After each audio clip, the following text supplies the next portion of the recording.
नमस्कार दोस्तों, आज की कहानी एक पौराणिक कथा है। शुकदेव महर्षि वेदव्यास के पुत्र हैं। इनकी उत्पत्ति के संबंध में अनेकों प्रकार की कथाएं मिलती हैं। महर्षि वेदव्यास ने यह संकल्प करके पृथ्वी, जल, वायु और आकाश की भांति धैर्यशाली और तेजस्वी पुत्र प्राप्त हो गौरी शंकर की विहार स्थली सुमेरु शृंग पर घोर तपस्या की। उनकी तपस्या से प्रसन्न होकर शिवजी ने वैसा ही पुत्र होने का वर दिया। यद्यपि भगवान के अवतार श्री कृष्ण दयापन की इच्छा और दृष्टि मार्ग से कई महापुरुषों का जन्म हो सकता था और हुआ भी, तथापि अपने ज्ञान और सदाचार का धारण करने योग्य संतान उत्पन्न करने के लिए संसार में किस प्रकार के संतान की सृष्टि करनी चाहिए, यह बात बताने के लिए उन्होंने तपस्या की होगी। शुकदेव की महिमा का वर्णन करते समय इतना स्मरण हो जाना चाहिए कि वे वेदव्यास के तपस्या जनित पुत्र हैं। उनके महत्व की असीमता सामने ला देता है। एक दिन अरणी मंथन कर रहे थे, उस समय घृताक्षी अप्सरा वहां आ गई। संयोग ही ऐसा था या यूं कहे यही बात होनी थी। उनका वीर्य अरणी में गिर पड़ा। उसी समय शुकदेव का जन्म हुआ। उनके शरीर से निधूम अग्नि की भांति निर्मल ज्योति फैल रही थी। वे उस समय 12 वर्ष के बालक के भांति थी। स्त्री रूप धारण करके गंगा जी वहां आई और बालक को स्नान कराया। आकाश से काला मृग चर्म और दंड आया। गंधर्व, अप्सरा, विद्याधर आदि गाने बजाने और नाचने लगे। देवताओं ने पुष्प वर्षा की। सारा संसार आनंद मग्न हो गया। भगवान शंकर और पार्वती ने स्वयं पधार के उसी समय उनका उपनयन संस्कार कराया। उस समय सारे वेद, उपनिषद, इतिहास आदि मूर्तिमान होकर उनकी सेवा में उपस्थित हो गए। वह ब्रह्मचारिणी होकर तपस्या करने लगे। उनकी प्रवृत्ति धर्म, अर्थ और काम की ओर नहीं थी। वो मोक्ष का ही विचार करते रहते थे। उन्होंने एक दिन अपने पिता व्यासदेव से बड़ी विनम्रता के साथ मोक्ष के संबंध में बहुत सारे प्रश्न किए।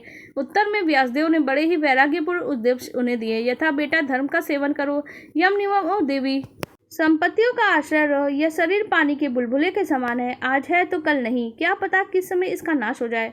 इसमें आसक्त होकर अपने कर्तव्य को नहीं भूलना चाहिए।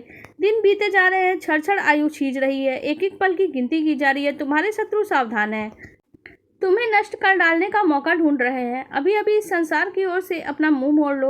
अपने जीवन की गति उस ओर कर दो जहां इनकी पहुंच नहीं है। संसार में वही महात्मा सुखी है जिन्होंने वैदिक मार्ग पर चलकर धर्म का सेवन करके परम तत्व की उपलब्धि की है। उनकी सेवा करो और वास्तविक शांति को प्राप्त करने का उपाय जानकर उस पर आरूढ़ हो जाओ। दुष्ट की संगति कभी मत करो, वो पतन के गड्ढे में धकेल देते हैं। वीरता के साथ काम, क्रोध आदि शत्रुओं से बचो और धीरता के साथ आगे बढ़ो। तुम्हें तुम्हारे मार्ग से कोई विचलित नहीं कर सकता। परमात्मा तुम्हारा सहायक है। वह तुम्हारी शुभेच्छा और सच्चाई को जानता है। बेटा, मैं तुम्हारा अधिकार जानता हूँ। तुम तत्व ज्ञान प्राप्त करने के लिए मिथिला के नरपति जनक के पास जाओ। वह तुम्हारे संदेह को दूर कर स्वरूप बोध करा देंगे। तुम जिज्ञासु हो, बड़ी विनम्रता के साथ उनके पास जाना। परीक्षा का भाव मत रखना, घमंड मत करना, उनकी आज्ञा का पालन करना। मनुष्य मार्ग से पैदल तितिक्षा करते हुए जाना उचित है। पिता की आज्ञा शिरोधार्य करके शुकदेव जी महाराज कई वर्ष में अनेकों प्रकार के कष्ट सहन करते हुए मिथिला में पहुंचे। द्वारपालों ने इन्हें अंदर आने से रोक दिया, परंतु उनकी जाज्वल्यमान ज्योति को देखकर और तिरस्कार की दशा में भी पूर्वरत प्रसन्न देखकर एक ने उनके पास आके बड़ी अभ्यर्थना की कि वह उन्हें बड़े सत्कार से अंदर ले गया। मंत्री ने उन्हें एक ऐसे स्थान पर ठहराया जहां भोग की अनेकों वस्तुएं थीं। उनकी सेवा में बहुत सी सुंदर स्त्रियां लगा दी, परंतु वो विचलित नहीं हुए। सुख दुख, शीत उष्ण एक से रहने वाले सुख को उन्हें देखकर कुछ भी हर्ष या शोक नहीं हुआ। ब्रह्मा चिंतन में संलग्न रहकर उन्होंने इसी प्रकार से दिन और रात्रि बिता दी। दूसरे दिन प्रातःकाल जनक ने आकर उनकी विधिवत पूजा अर्चना की। कुशल मंगल के पश्चात शुकदेव ने अपने आने का प्रयोजन बतलाया और प्रश्न किया। जनक ने उनके अधिकार की प्रशंसा करके कहा। जनक बोले, बिना ज्ञान के मोक्ष नहीं होता और बिना गुरु संबंध के ज्ञान नहीं होता। इस भवसागर से पार करने के लिए गुरु ही कर्णाधार है। ज्ञान से ही कृत्यता प्राप्त होती है। फिर भी सभी मार्ग स्वयं समाप्त हो जाते हैं। लोक मर्यादा, कर्म मर्यादा को उच्छेद न हो, इसी के लिए वर्णाश्रम धर्म का सेवन आवश्यक कहा गया है। इनके आश्रय से क्रमशः आगे बढ़ते चले जाएं तो अंत में पाप पुण्य से परे की गति प्राप्त हो जाती है। अंतःकरण की शुद्धि के लिए वर्णाश्रम धर्म की बड़ी आवश्यकता है। जिसे ब्रह्मचर्य आश्रम में तत्व की उपलब्धि हो जाए, उसे आश्रमों का कोई प्रयोजन नहीं है। तामसिकता और राजसिकता छोड़कर सात्विकता का आश्रय लेना चाहिए। धीरे धीरे बहिर्मुखता का त्याग करके अंतर्मुखता का संपादन करना ही साधना का सच्चा स्वरूप है। जो पुरुष सब प्राणियों में अपने आत्मा और अपने आत्मा में सात्म प्राणियों का दर्शन करते हैं, वो पाप पुण्य से निर्लोप हो जाते हैं। जिन्हें किसी का भय नहीं है, जो किसी को भय नहीं पहुंचाता, ना जिसे राग है ना द्वेष है, वही ब्रह्मा संपन्न होता है। जब जीव मन, वाणी और कर्म से किसी का अनिष्ट नहीं करता, काम, क्रोध, ईर्ष्या, असूया जैसी मनोमलों को त्याग देता है। सुख दुख, हानि लाभ, जीवन मरण, शीतोष्ण, निंदा स्तुति आदि द्वंद्वों में समान दृष्टि रखने लगता है, तब ब्रह्मा संपन्न हो जाता है। सुखदेव, ये सभी बातें तथा अन्याय समस्त सद्गुण तुम में प्रत्यक्ष दिख रहे हैं।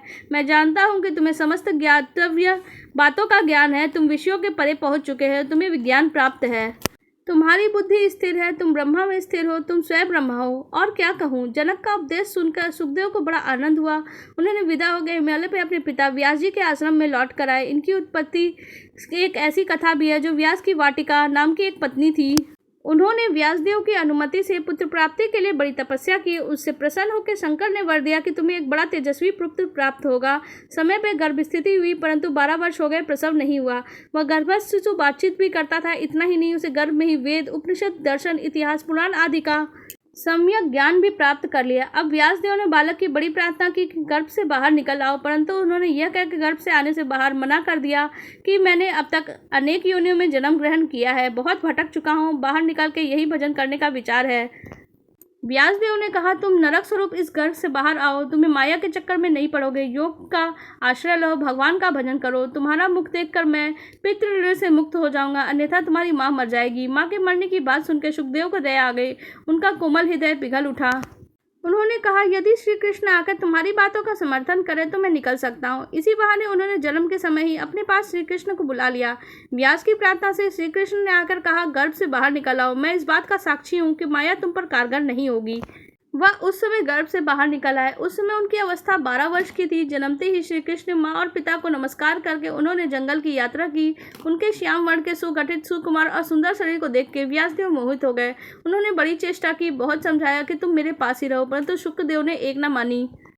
उस समय का पिता पुत्र संवाद स्कंद पुराण की एक अमूल्य वस्तु है। प्रत्येक विरक्त को उसका मनन करना चाहिए, अनंतः वो विरक्त होकर चले ही गए। दूसरी कथा इस प्रकार से आती है कि उस समय पार्वती ने जिज्ञासा की कि प्रभु, आप मुझे श्री कृष्ण संबंधी कथा सुनावें, क्योंकि आप उन्हीं का स्मरण चिंतन निरंतर किया करते हैं। महादेव ने कहा, बड़ी गोपनीय बात है, देख लो कोई दूसरा तो नहीं है। पार्वती ने ये देखकर कह दिया, हाँ कोई दूसरा नहीं है। वहाँ एक तोते का सड़ा हुआ अंडा अवश्य पड़ा था, परंतु वह मर गया था।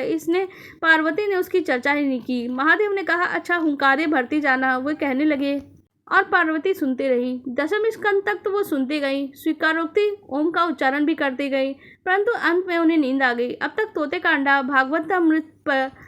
भागवत अमृत पान करके जीवित हो उठा था। पार्वती को निद्रित देखे उन्होंने हुंकारी भरना शुरू कर दिया। अंत में पार्वती की नींद का जब पता चला महादेव को, तब महादेव ने उस शुक का पीछा किया। वो भागकर व्यासदेव के आश्रम पे आया और उनके मुख में घुस गया। महादेव के लौटने पे यही शुक व्यासदेव के अनियोजित पुत्र के रूप में प्रकट हुए।